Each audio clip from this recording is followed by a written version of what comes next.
Amigas y amigos, bienvenidos a este que se va a constituir en el primer episodio de una nueva temporada de Horizonte CEPAL. Este espacio de conversación donde hemos querido abrir puertas y ventanas a la comprensión, al conocimiento del quehacer de esta Comisión Económica para América Latina y el Caribe. Esta ocasión además con profundo orgullo porque es la primera emisión que realizaremos en este año 2018. Una fecha preñada de significación para esta casa, porque cumple justamente sus primeros 70 años de vida. Durante los últimos 10, la CEPAL ha sido conducida por un liderazgo que se ha marcado inédito en varias de sus dimensiones. La primera mujer que ha asumido la dirección de esta comisión económica, que sigue acompañándonos hoy a la cabeza de nuestra institución. Para nosotros es un enorme gusto tener la oportunidad, justamente en una ocasión tan memorable como nuestro aniversario, de contar con la presencia frente a nuestras cámaras de Alicia Bárcena, secretaria ejecutiva de la CEPAL. Alicia, muy bienvenida. Muchas gracias, encantada de estar aquí y de participar en este primer episodio, digamos, de conmemoración de los 70 años. Secretaria ejecutiva nos ayuda a poner un poco en perspectiva a los amigos, las amigas que van a seguir esta conversación, más allá de los números redondos, más allá de que en general tenemos la predisposición, cuando se cierran décadas, de generar una reflexión retrospectiva sobre lo que ha sucedido en el plazo previo. ¿Por qué es tan significativo, por qué es tan importante que una institución como la CEPAL haya alcanzado sus primeros 7 decenios de vida? Bueno, en primer lugar, la CEPAL siempre ha sido considerada, yo creo, como un patrimonio de los países de América Latina y el Caribe. Desde su fundación en 1948, la CEPAL realmente fue, yo diría, apropiada por los países, especialmente porque en esa primera década de la CEPAL se plantearon ideas muy novedosas respecto a lo que estaba ocurriendo en el mundo. Estábamos en la etapa de la posguerra recién terminada y creo que Raúl Prebisch supo a través de su primer estudio económico plantear conceptos muy importantes como el caso de centro-periferia, la importancia de la industrialización y planteó, creo que desde mi punto de vista, un tema muy central que es la desigualdad en materia de propiedad. Por eso él impulsó tanto el concepto de reforma agraria en su momento. Entonces, desde ahí yo creo que la CEPAL, que es una de 5 comisiones regionales del Sistema de Naciones Unidas, pero yo diría el nacimiento de la CEPAL está marcado por, yo diría, un pensamiento original propio, surgido de latinoamericanos. No se trataba de ver qué estaban pensando fuera de la región, sino generar un pensamiento propio. Entonces, creo que esa primera etapa fue la fundacional, fue esencial para marcar el destino de la CEPAL. Después yo diría que en las siguientes décadas se fueron marcando etapas muy consistentes, muy congruentes de un pensamiento estructuralista que va a la base de dónde están los problemas de América Latina en relación a su estructura productiva, al empleo, a cómo tenemos brechas que debemos cerrar para poder alcanzar un desarrollo pleno. No solamente con crecimiento se resuelven estas brechas estructurales, se requiere de políticas, de un papel activo del Estado, y eso es lo que la CEPAL siempre ha defendido, a pesar de que durante su historia ha habido cambios tan relevantes. Yo diría que en la década, o sea, los 50, los 60 fueron décadas de profundizar en este pensamiento estructuralista, por eso se llamaron las décadas del estructuralismo, en donde yo diría autores como, bueno, sin duda Prebisch, pero Celso Furtado, Osvaldo Zunkel, Aníbal Pinto, plantearon las bases de lo que ellos llamaron un estilo de desarrollo, el concepto centro-periferia, la teoría de la dependencia, o sea, de cómo nosotros siendo países periféricos estábamos siendo sujetos a un capitalismo periférico en el cual nosotros como países éramos grandes productores de materias primas, exportadores de materias primas, y que ese patrón debería transformarse en un camino de industrialización para darle mayor valor agregado a las riquezas de nuestro continente. Ese tema no lo hemos superado en su totalidad. Ha habido avances, pero no ha sido posible. Yo diría que después viene todo lo que se llamó la década perdida. Los 70 fueron una década muy importante en donde se solidificó el tema de la industrialización. América Latina, sobre todo América Latina, Sudamérica en realidad, estaba en pleno proceso de industrialización. Argentina, Brasil despegan como grandes potencias de industrialización. Fueron sus mejores décadas, incluso de comportamiento, de desempeño económico y social en algunos sentidos, pero permanecían brechas estructurales que propiciaban mayor desigualdad. O sea, no pudimos abordar incluso en esas décadas de los 50, de los 60, de los 70, el gran tema que se fue acumulando en el tiempo, que es el tema de la desigualdad.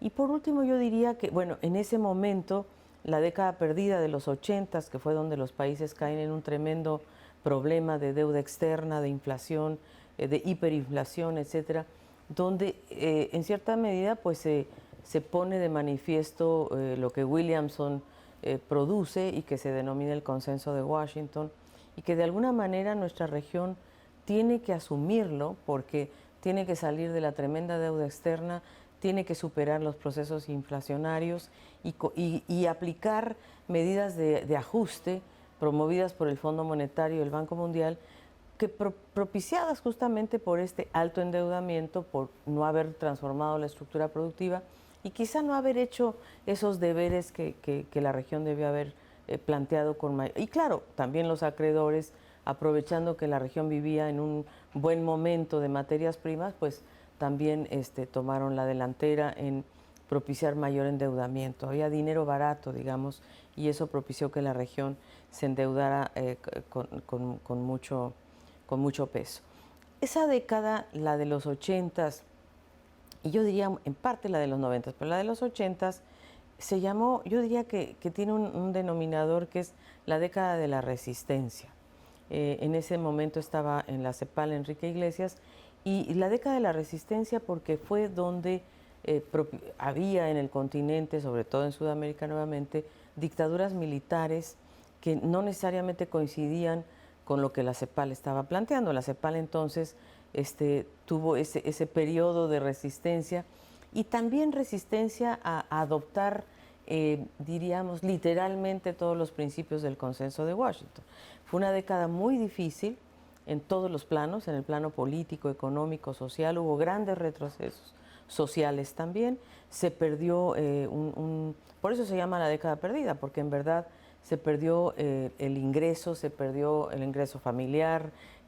La región en verdad estuvo en un momento muy delicado. En los 90, cuando ya se trata de aplicar con mayor plenitud el consenso de Washington, tenemos en la CEPAL a Guer Rosenthal, que lo que hace él es tratar de adaptar el pensamiento cepalino a esta nueva ola externa de apertura comercial, de apertura financiera, de apertura a mercados, en fin, que fue esa década de privatización en donde muchos de los activos estatales fueron apropiados por privados, un poco para salir de todos los problemas económicos. Y en esa década que en realidad la CEPAL se abre a un nuevo pensamiento y está marcada por lo que se denomina el neoestructuralismo, es decir, tratando de adoptar lo que propicia el contexto externo con miradas también propias. De ahí surge el concepto de regionalismo abierto, por ejemplo, que es un concepto interesante donde se pueda seguir dando la integración de la región, pero en un mundo más abierto en lo comercial, en lo financiero, etc. Creo que la década de los 2000 es donde la CEPAL empieza a dar un cambio de timón y retorna de alguna manera a sus inicios, al estructuralismo y a mirar con mayor profundidad el tema de la equidad. Bueno, desde luego antes también con Feinsilber, que también planteó la transformación productiva con equidad en el periodo de Guerra Rosenthal, que fue también un parteaguas, porque ahí se ataron los dos conceptos de cómo salir de estas brechas estructurales, de la heterogeneidad estructural que caracteriza nuestra región, donde tenemos grandes empresas y pequeñas y medianas empresas con enormes brechas en el camino, donde tenemos empresas muy fuertes, muy grandes, que se transnacionalizan, pero que generan poco empleo, casi sí generan en la mayor parte del PIB. Sin embargo, tenemos un abundante número de empresas pequeñas y medianas que generan la mayor parte del empleo, pero que participan poco en el crecimiento, en el PIB, y mucho menos en las exportaciones. Entonces, eso es lo que nosotros llamamos heterogeneidad productiva, que tiene además su, digamos, su contraparte con lo que se denomina, bueno, todo el tema de la desigualdad, porque la desigualdad, esta es la fábrica de la desigualdad, por excelencia, porque es la que determina en qué estrato económico vas a estar inserto, y eso determina tu ingreso, tu propiedad, pues, en cierta forma tu inserción social y económica. Entonces, en esa década de los 90 se trabaja estos temas, se llama la década del neoestructuralismo, porque cómo seguir siendo estructuralistas en economías abiertas.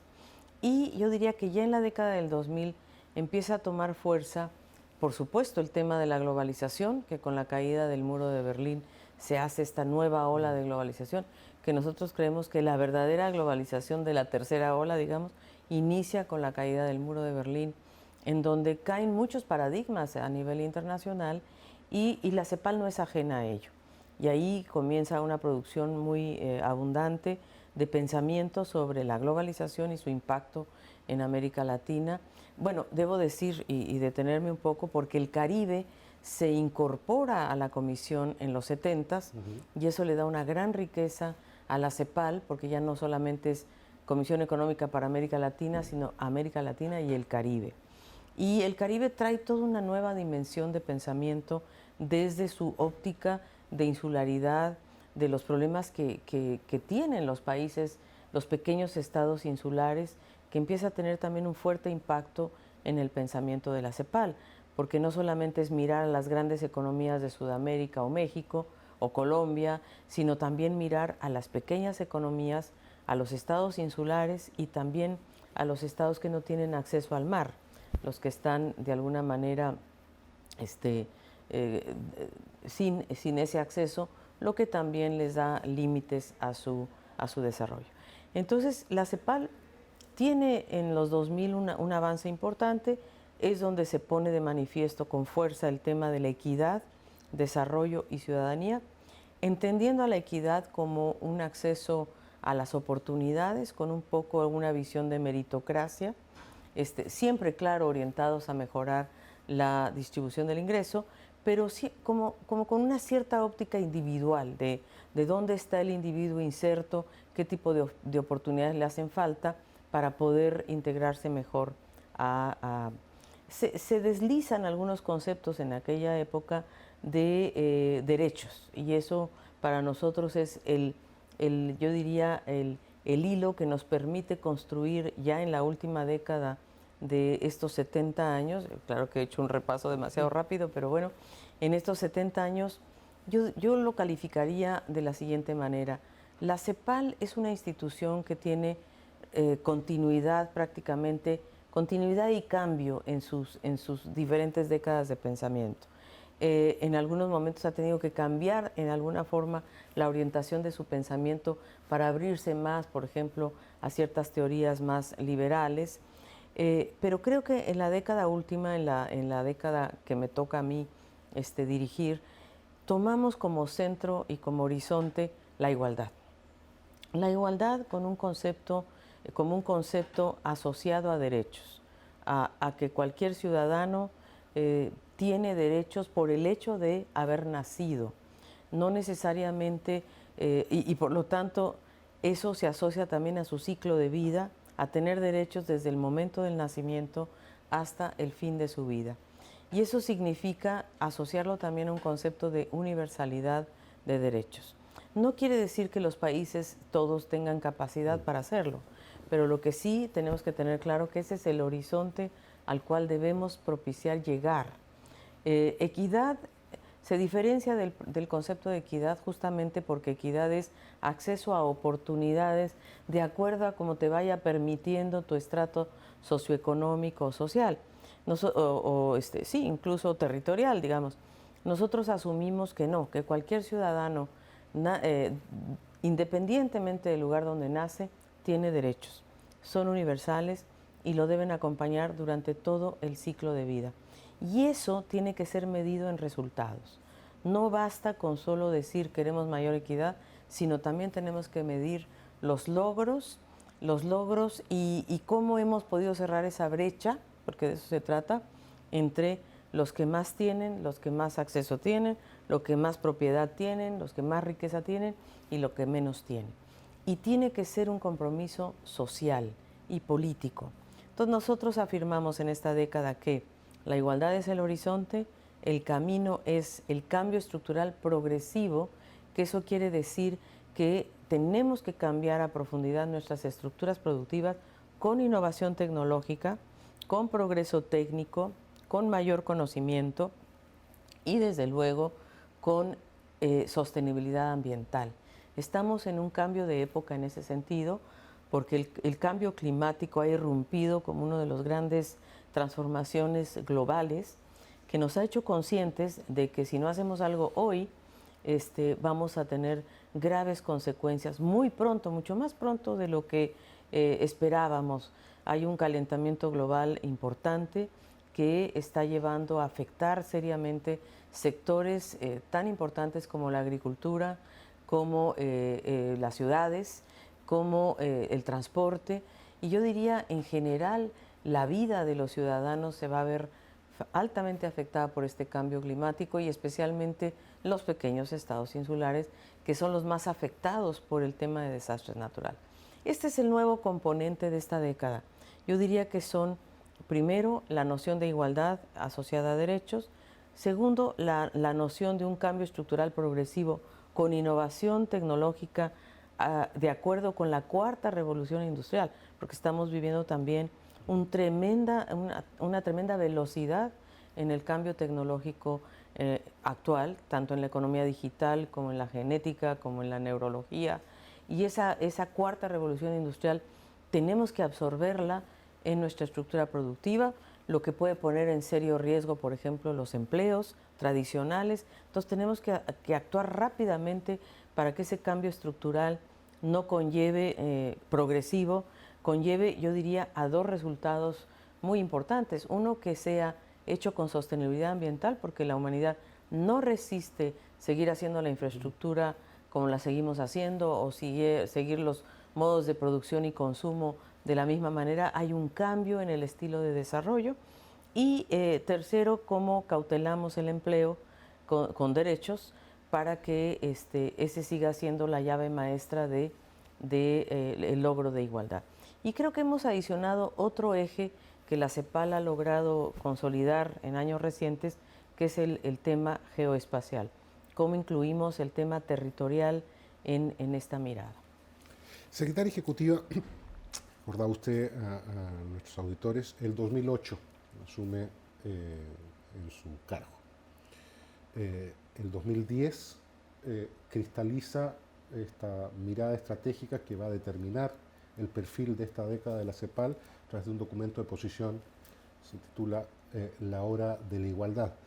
Y a lo mejor es oportuno reparar de cara a quienes nos ven y nos escuchan en estos momentos, que aparecía como una afirmación audaz en ese momento. Recién es el 2013, por ejemplo, cuando se publica la primera edición de lo que es ahora la obra archiconocida de Tomás Piketty.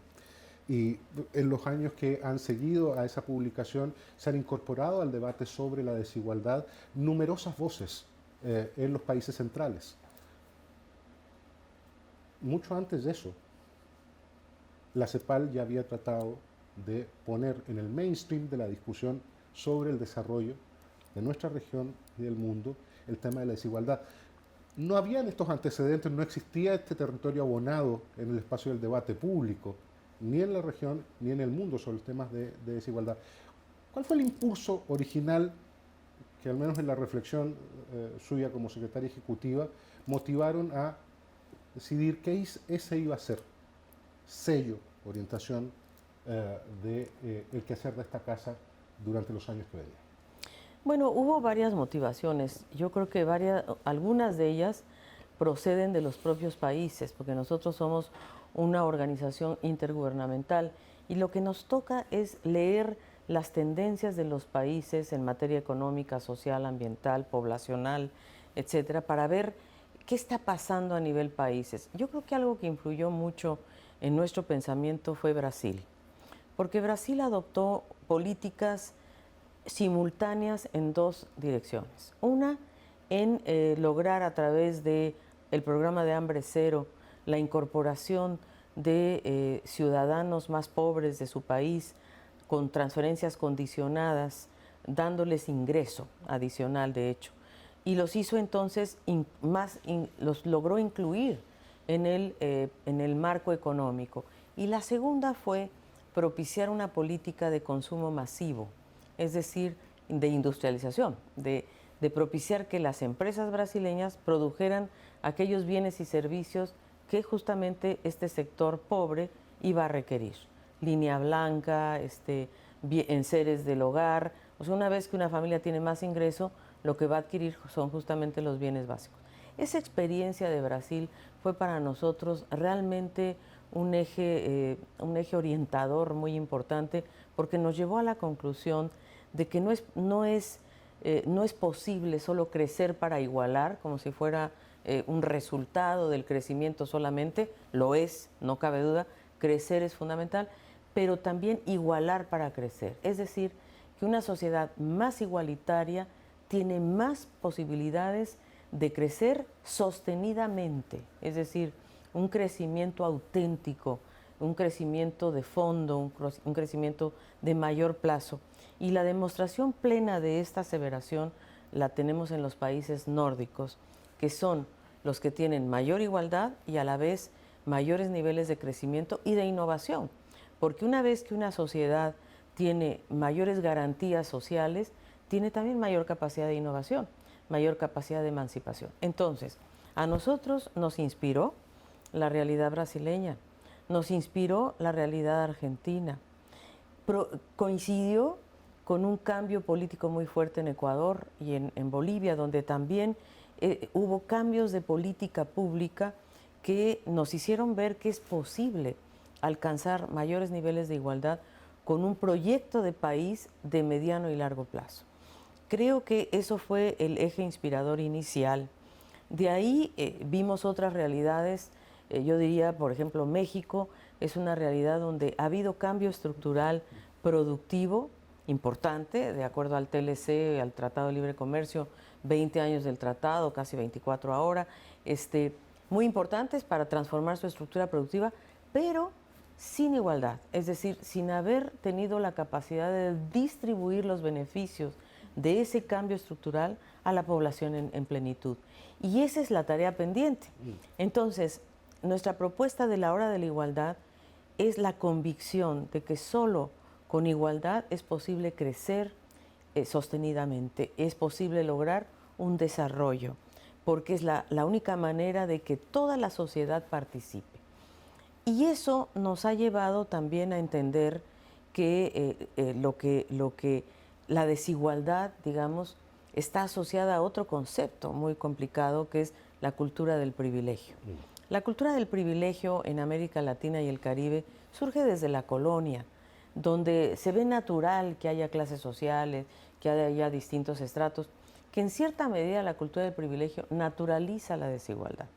Y nosotros hemos tratado de darle voz y expresión a esta cultura del privilegio en materia económica, en materia social y en materia ambiental, de manera tal que nos vayamos al origen de por qué somos la región más desigual del mundo sin ser la región más pobre del mundo. Eso es muy duro, que siendo una región rica en recursos naturales, en personas, y yo diría en capacidades, no hayamos logrado mayores niveles de igualdad.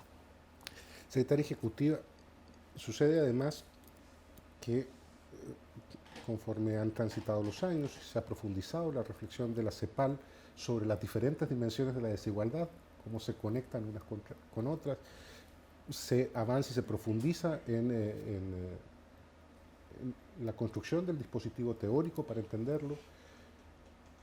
Simultáneamente en el ámbito multilateral, particularmente en el seno de las Naciones Unidas, sus 193 países miembros deciden en el 2015 adoptar la Agenda de Desarrollo 2030.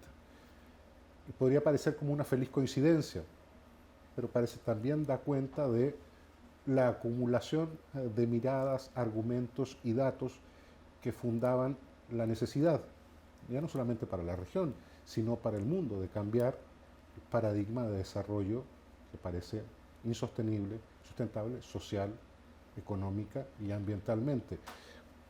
¿Cómo aprecia usted este proceso de coincidencia, de articulación entre lo que era la agenda y la mirada que la CEPAL arrojaba sobre la realidad latinoamericana y las propuestas de desarrollo distinto y alternativo que planteaba a través de esa profundización de la mirada, y una comunidad internacional parecer iba transitando también en una dirección reflexiva que tenía un propósito común?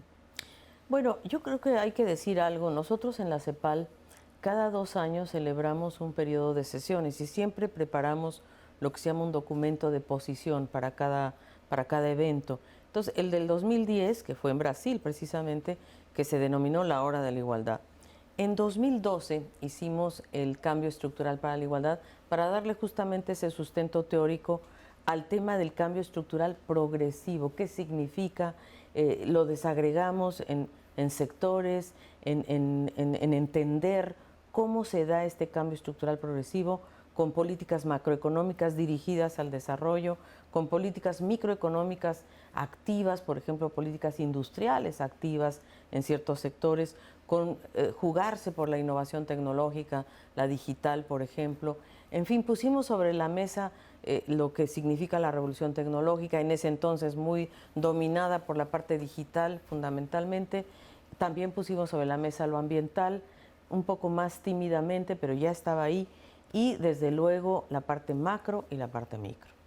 En el siguiente periodo de sesiones, que fue en el 2014, ahí pusimos un documento sobre la mesa que se denominó Pactos para la Igualdad. Es decir, muy bien, creemos saber hacia dónde vamos, pero entonces, ¿cómo se logran esos grandes acuerdos sociales y políticos para alcanzar estos pactos por la igualdad? Y ahí pusimos sobre la mesa el pacto fiscal, pusimos sobre la mesa el pacto por la gobernanza de los recursos naturales, gran tema. Pusimos sobre la mesa el pacto por yo diría, por una cohesión social basada en el trabajo, y pusimos de manifiesto el pacto por una sostenibilidad ambiental en grandes líneas. Eso sucedió en 2014. Yo diría que cuando, digamos, nuestra región fue una región que influyó mucho en los debates de la Agenda 2030. Yo siempre he dicho que Colombia, por ejemplo, fue uno de los países que tomó un liderazgo muy importante, especialmente en los Objetivos de Desarrollo Sostenible.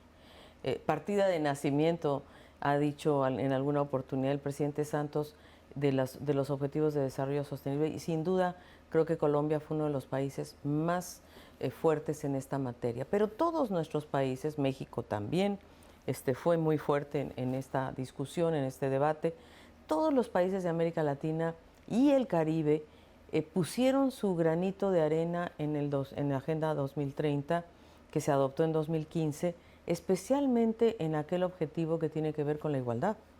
O sea, de alguna manera, los objetivos de desarrollo del milenio están expresados en los objetivos de desarrollo sostenible del 1 al 4, que es la pobreza, el hambre, la educación, el género, o sea, los bienes más importantes que estaban en la Agenda de Desarrollo del Milenio. Pero, ¿cómo lograr eso sin hacer un cambio estructural profundo, sin adoptar una estructura productiva diferente, tecnologías diferentes, un trabajo distinto y tener como horizonte la igualdad? Creo que eso sí fue un gran aporte de nuestra región, en donde se sumaron muchas otras regiones, porque efectivamente, a raíz de la globalización, yo diría que han coincidido varias cosas. Una, que hay una gran parte de la sociedad en países desarrollados que se sienten los grandes perdedores de la globalización. En ese sentido, la clase media, por ejemplo, de Estados Unidos o de Europa, se sienten los grandes perdedores de la globalización porque se les fueron las empresas de sus territorios y fueron localizadas en China, en Brasil, en India, en México, en búsqueda de mejores costos, de costos más bajos en el empleo, etcétera, o en los insumos. Se crearon cadenas globales de valor y lógicamente esa comunidad se sintió perdedora y de hecho en alguna forma lo fue, porque perdieron empleos, perdieron la visión de qué podían lograr en el ciclo de vida y los grandes ganadores, si pudiéramos decir, es la clase media de países como China, Brasil, México, etcétera, que lograron tener estos empleos. Entonces, y por cierto, hay una clase que no pierde nunca, que es la del 10% más rico, que se fue haciendo más rico, de tal forma que el año pasado hacíamos una evaluación muy basada en lo de Oxfam y lo que ha generado también Credit Suisse y otras empresas, en donde han valorado que alrededor de 8 personas tienen tienen la riqueza equivalente a 3.500 millones de personas. Es decir, 8 personas en el planeta tienen la riqueza equivalente de la mitad de la población mundial. Eso es inaceptable. Entonces, nosotros habíamos avanzado en la reflexión sobre todo de la desigualdad de ingresos, en las desigualdades en relación a educación, salud, empleo, género, territorio, y nos fuimos poco a poco metiendo en las desigualdades patrimoniales, es decir, de la propiedad.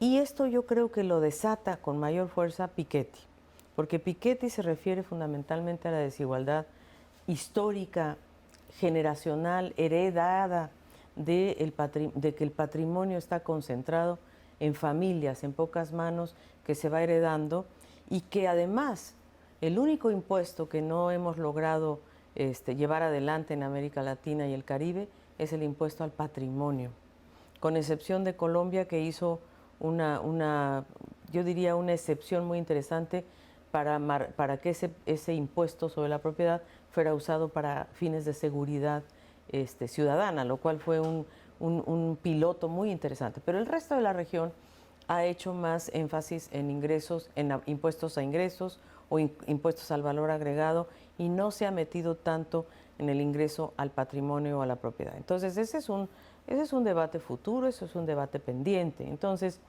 la Agenda 2030, yo diría, es el consenso mundial que intenta, y de manera muy importante porque es universal, 193 países convocados, asociados a esta Agenda 2030, para combatir justamente la desigualdad, por un lado, eliminar la pobreza al 2030, la pobreza extrema al 2030, eliminar el hambre, ya no es reducirla a la mitad como era antes, sino eliminarla definitivamente, alcanzar niveles de igualdad de género y a la vez también propiciar, hacerlo a través de mejores condiciones de empleo, cautelando el futuro del trabajo ante esta gran revolución tecnológica, cautelando el patrimonio terrestre, o sea, los ecosistemas terrestres del planeta, el agua, que también es un recurso que será muy escaso, los océanos, incorpora el cambio climático como un gran eje de cambio, de posibilidad, de oportunidad y de riesgo en realidad, y hace un mayor énfasis en los medios de implementación con mayor fuerza para que haya financiamiento para el desarrollo, tecnología en condiciones que haya una facilitación de tecnología y comercio como los 3 grandes instrumentos para implementar esta agenda. Y sin duda, el objetivo 16, que habla del acceso a la información, la transparencia, la institucionalidad, y algo que yo quisiera señalar que para nuestra región es esencial, es el combate a la corrupción y a la impunidad de la corrupción. Yo creo que ese es un eje que nos ha atravesado en los últimos años y que está muy asociada precisamente a la cultura de los privilegios. Secretaria Ejecutiva, justamente a propósito de el devenir, los avances a veces dificultades que observa este proceso de aplicación de la Agenda 2030, CEPAL acoge en calidad de secretaría un instrumento que es muy singular. El año pasado, y tuvimos oportunidad de conversarlo en aquella oportunidad, en México se desplegó el primer foro de los países para el desarrollo sostenible. Y en unos días más, en Santiago, en nuestra sede, se realiza su segunda edición. ¿Por qué es importante esta instancia? ¿Qué significación puede tener este espacio que, en anticipación al foro político de alto nivel que se desarrolla en Nueva York, el mundo hace una valoración de los avances y dificultades del proceso de adaptación de la agenda? América Latina lo hace antes y lo hace en la CEPAL. ¿Qué significado tiene? ¿Qué valor tiene este ejercicio al cual servimos como secretaría? Bueno, es muy interesante porque en el último periodo de sesiones que se celebró en México en 2016, los países habían adoptado ya una decisión muy importante, que era el de unir fuerzas para crear un foro regional, un foro de los países de América Latina y el Caribe, de los 33 países de América Latina y el Caribe, para poder debatir y analizar las capacidades de la región, poder tener un espacio propio para intercambiar experiencias y para ir avanzando con posiciones regionales que después pudieran ser llevadas al ámbito global. Entonces, los propios países decidieron crear este foro de lo que se llama así, Foro de los Países de América Latina y el Caribe para el Desarrollo Sostenible, y decidieron que fuera un foro anual, que fuera un foro que reportara directamente al foro de alto nivel que fue creado en la Asamblea General justamente para revisar el progreso de la Agenda 2030 a nivel global. Entonces, este foro es un espacio intermedio, si pudiéramos decir así, entre lo que están haciendo los países a nivel nacional y lo que se hace a nivel global. Es un espacio en el cual los países comparten su propia visión, ven en qué temas necesitamos cooperación sur-sur, en qué áreas podemos hacer capacitación o entrenamiento, ya sea colectivo, conjunto, etcétera. Y ahí nos han pedido que la CEPAL sea la secretaría de este foro, lo cual es un honor en realidad, porque la CEPAL de alguna manera tiene integrado en su estructura las tres dimensiones del desarrollo sostenible: la económica, la social y la ambiental, desde hace 70 años. O sea, no es que la CEPAL se va a realinear en este momento a la Agenda 2030. La CEPAL puede ser que haya sido una de las pocas instituciones en el sistema de Naciones Unidas, junto con las otras comisiones regionales, que estamos perfectamente capacitadas para llevar adelante este análisis integral en la Agenda 2030, los eslabones críticos entre los 17 objetivos, etc. Entonces, se celebró la primera reunión del foro, auspiciado por México, porque se decidió que quien presidiera la comisión en el momento de la creación del foro presidiera a su vez el foro.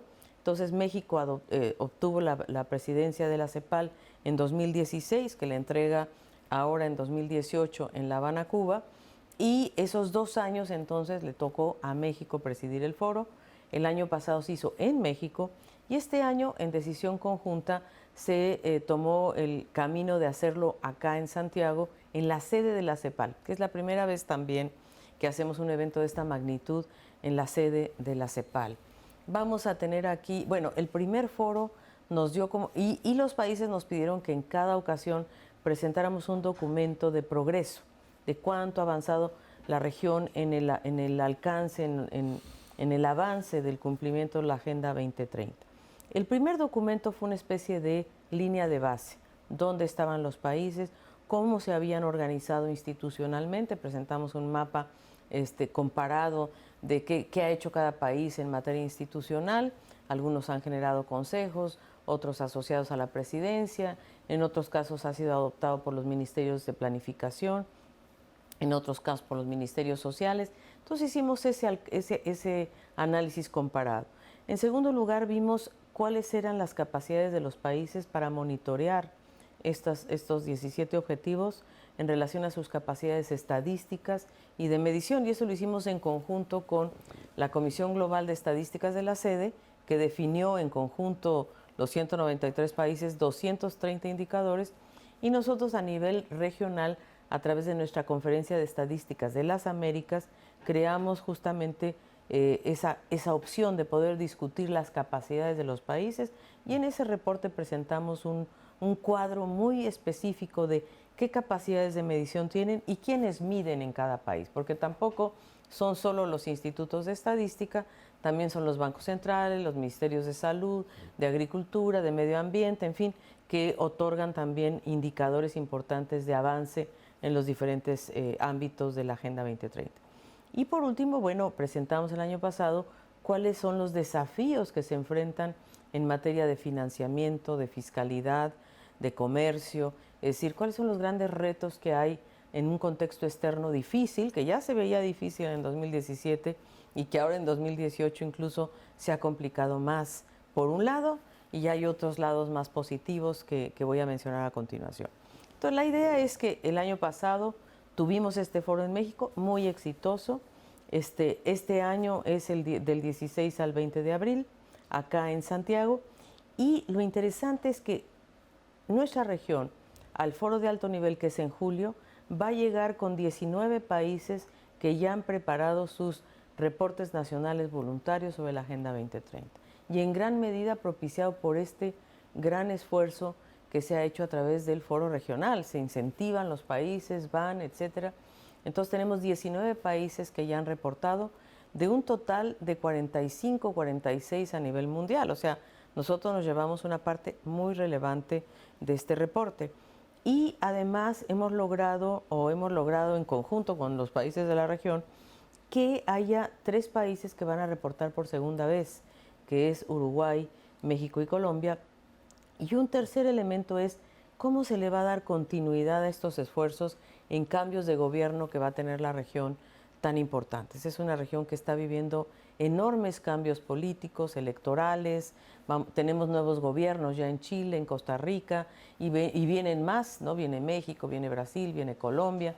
En fin, o sea, hay un cambio político, y lo que nosotros buscamos es que la Agenda 2030 siga siendo una parte esencial de la agenda de cualquier gobierno que llegue a la región.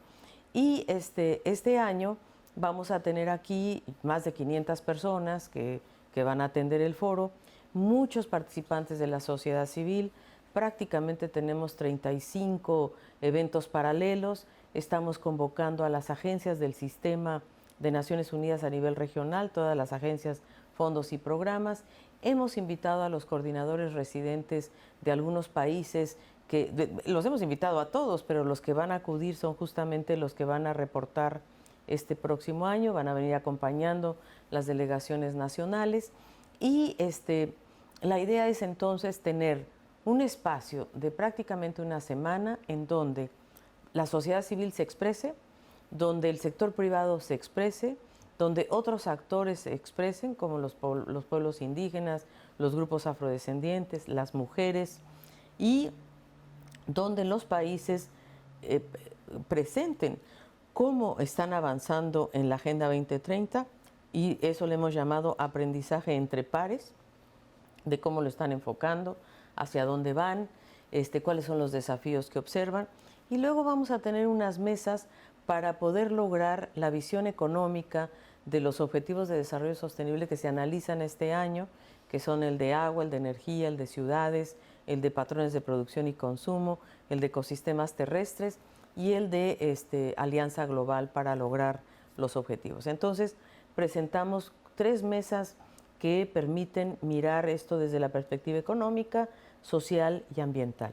Y por último, una sesión que tiende a convertirse ya en una sesión permanente, que es la de tecnologías exponenciales, que nos permite abordar el tema de la gran revolución tecnológica en asociación con la Agenda 2030, y por supuesto en todos los casos discutir cuáles son los mecanismos de implementación, porque ahí es donde está la clave de este logro. Presentamos un documento, nuevamente en esta ocasión, que pone al día el del año pasado, nuevamente analizando lo institucional, nuevamente analizando las capacidades de monitoreo y haciéndonos cargo de cómo está la región en estos 6 objetivos que se van a analizar con mayor profundidad.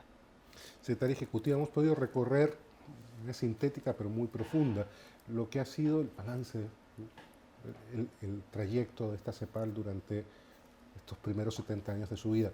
Nos hemos logrado instalar en lo que es prácticamente el presente, el desafío inmediato que es la realización de este foro de los países que además reivindica de manera tan evidente, de hecho, por la vía del interés que han demostrado los participantes que aquí concurrirán, la dimensión regional que tiene el valorar el avance de esta Agenda 2030. Y le invito a que brevemente lancemos la mirada sobre el futuro. Pasado y presente, hemos tenido oportunidad de recorrerlo, pero el futuro inmediato, que como usted nos adelantaba, tiene una estación en su trayecto muy cercana, que es en La Habana, Cuba, donde la CEPAL realiza su 37º periodo de sesiones, donde se presenta un nuevo documento de posición. Quisiéramos que compartiéramos con quienes nos observan, quienes nos escuchan, cuáles van a ser los rasgos, los colores que van a pintar este nuevo periodo de sesiones de la CEPAL.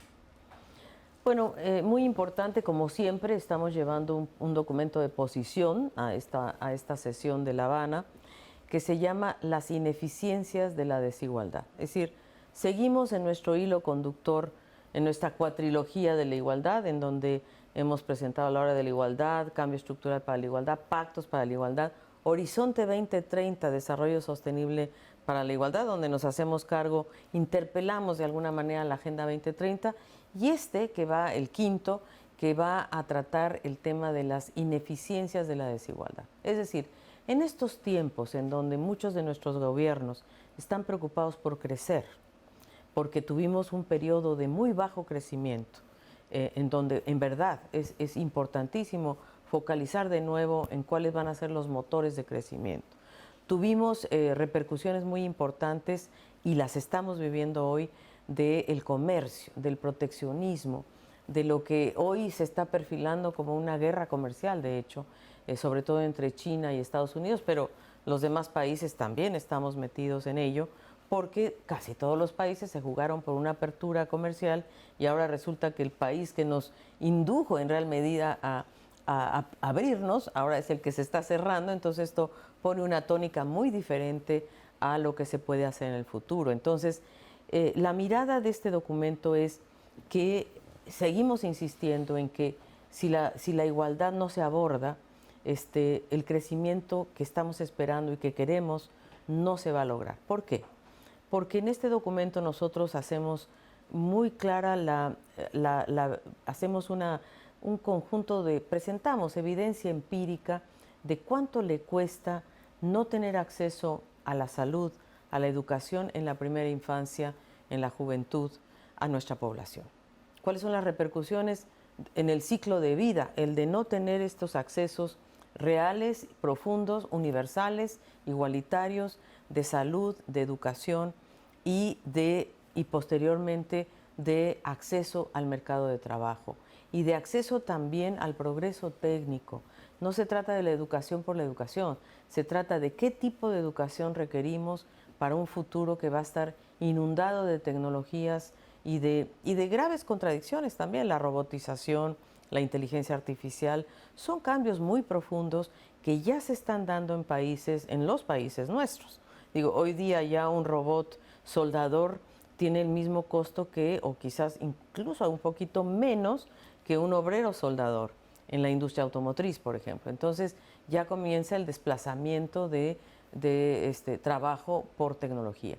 Entonces, ¿cuál es el futuro? Tenemos que hacer una serie de propuestas y eso es lo que hace este documento. Intenta decir, bueno, si abordamos estas ineficiencias de la desigualdad y además nos sumamos a algo que le hemos llamado el gran impulso ambiental, en donde uno de los ejes que la CEPAL ha mantenido históricamente es que la inversión pública y privada no puede ser la variable de ajuste.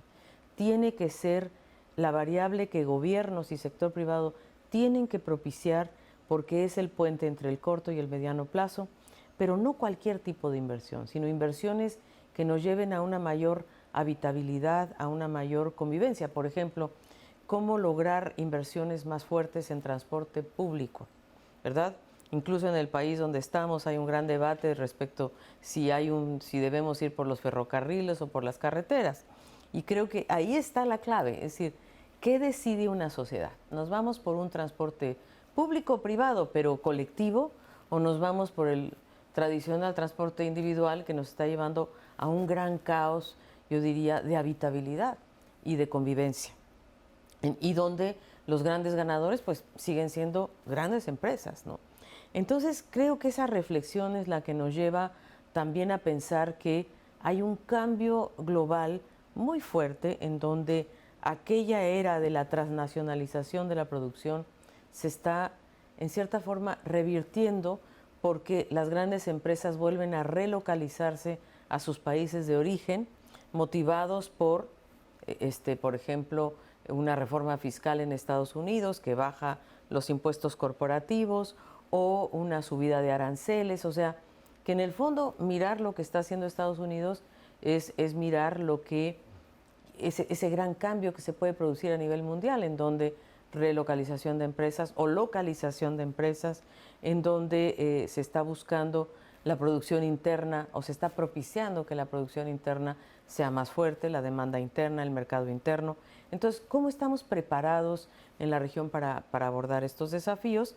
Y también yo diría, estamos en una era en la región de grandes fragmentaciones entre los mecanismos regionales de integración. Nosotros pensamos que la CEPAL debe ofrecer un espacio de reflexión sobre el desarrollo. El tema político se discute en otros foros. En la CEPAL discutimos desarrollo.